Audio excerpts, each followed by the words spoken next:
Good evening, Brother Jeffrey. Og ninyong tanan, aslan ko, dili na ba gayod na ngayon sangyawan sa maing balita ang mga tao nga dili maminaw? Kay nagsangyaw ko nila, insultuhon man noon ko sa uban nga walay Ginoo o dili sila motuo sa balaang kasulatan. From Bro Jeffrey ni sa Alaska, mambaling. Uy, sangay ni mo, Brad. Mambaling. Okay lang, salamat. May gabi diha di mo ngay. Ay mo pumunta na kung dili ba angay na to walihan katong dili maminaw. Hinoon kung dili maminaw dili na angay siyang walihan. Pero wa mo gutak hibaw kung kanang tanang tao diha wa ba na maminaw na to. Mo nga di gyud ta kasiguro nga kanang tawhana wa maminaw. Nya kung ang uban na minaw ang di na lang gyud ta mo wali kay nay uban nga wa maminaw.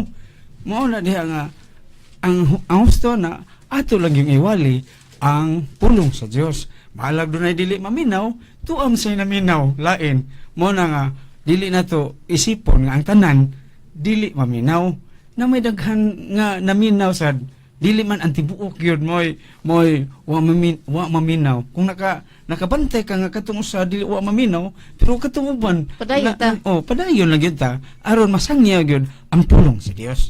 Managay ka tubag sa akong Kabar bito na sa kabulig nga lubi, Brother Jeffrey, di man kita nang tarong na magi kanang way unod po. Buang ko na yung mas padadam ay.